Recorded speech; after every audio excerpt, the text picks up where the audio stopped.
People are making thousands of dollars per month with their Airbnb rentals.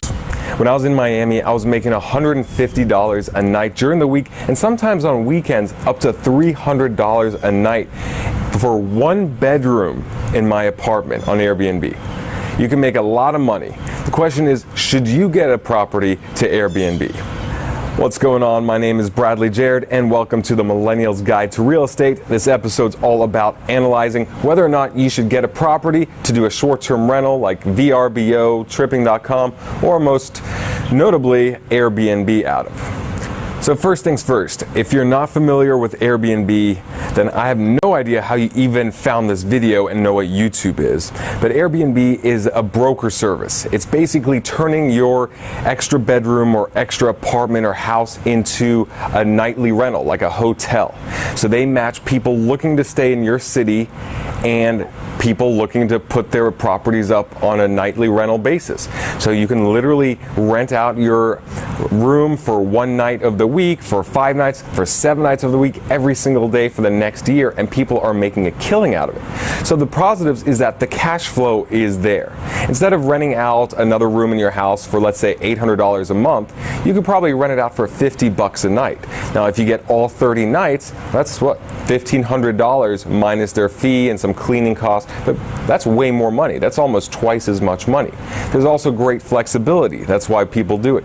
If you're out of town for a month of the year, you could just put your apartment on Airbnb for that month or for a couple nights, maybe every weekend, every other weekend. Every single night can be different, and you have a whole calendar. So it's super flexible, and the cash flow is there. Those are the two major pros, but there are a lot of specific cons that you need to think of before you jump in and get one.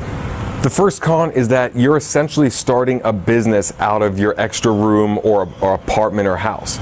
So you've got to furnish it. You've got to deal with guests. You have to be the business, and each person that's booking is the customer, is the client. So you have to deal with a lot of extra stress and a lot of extra work. If your place isn't spotless, people may complain. If people can't get into your home the night that they should, they certainly will complain. If anything is wrong, you've got to deal with it.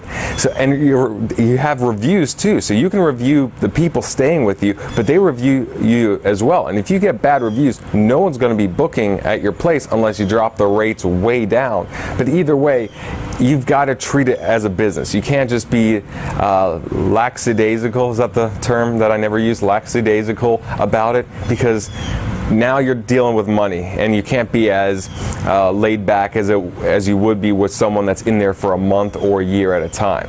Second thing is you got to deal with neighbors, because now you have people coming in, and your neighbors are like, who are these people? I live next to this person now. These neighbors are coming, or these people are coming in every day, and they don't like it, straight up, especially if they're owners of the homes or condos or units or whatever next to you. They will not like you Airbnb unless they do it themselves or they're young and cool.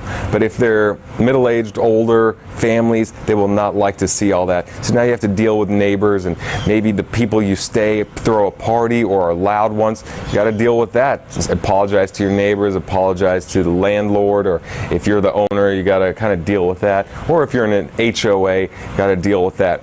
Third thing is you have to deal with the law, which if you're in an HOA, I guarantee you're not allowed to do it. If you're in a condo, I can almost guarantee you're not allowed to do it.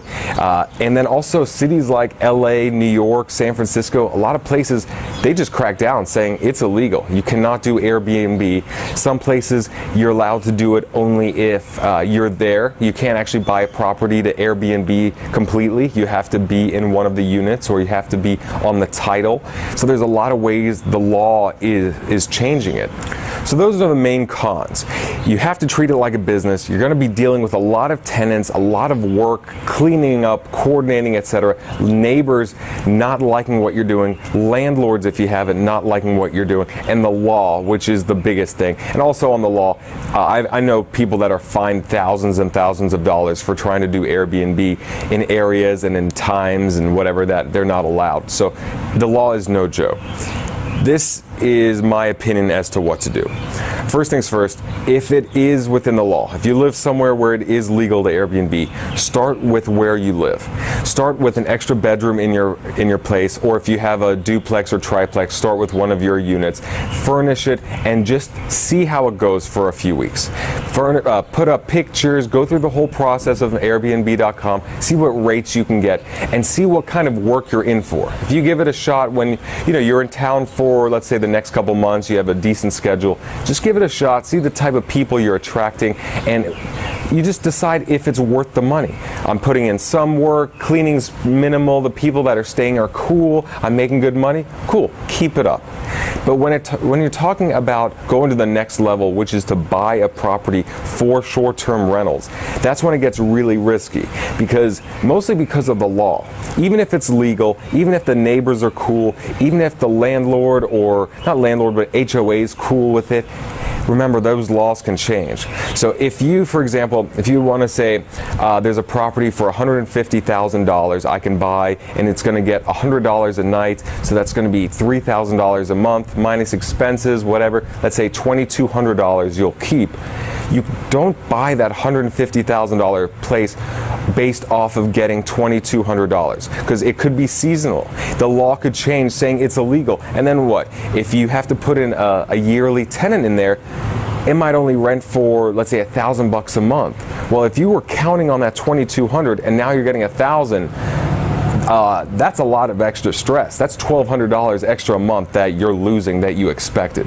So I would say this: get a property that makes sense on a yearly basis. That $150,000 property you might be thinking of, if that rents for $1,500 a month, $1,200 a month, and you're comfortable with those numbers, then go ahead and Airbnb it for as long as you like and as long as it makes sense. And then when the law changes, or if you get enough complaints from neighbors or something where the stress gets too high or your time gets too low, then you could always say, I'll put in a month-to-month tenant, I'll put in a year tenant. But if you count on short-term rentals, if you count on that income, you could be in for a bad surprise, because the industry is changing, the laws are changing constantly, and if you put all your eggs in that basket, it could be a big mistake. That's just what I would do. Hope this episode has helped. Make sure to subscribe to my station up here. Make sure to watch other videos down there for more wisdom, and I'll see you guys next time.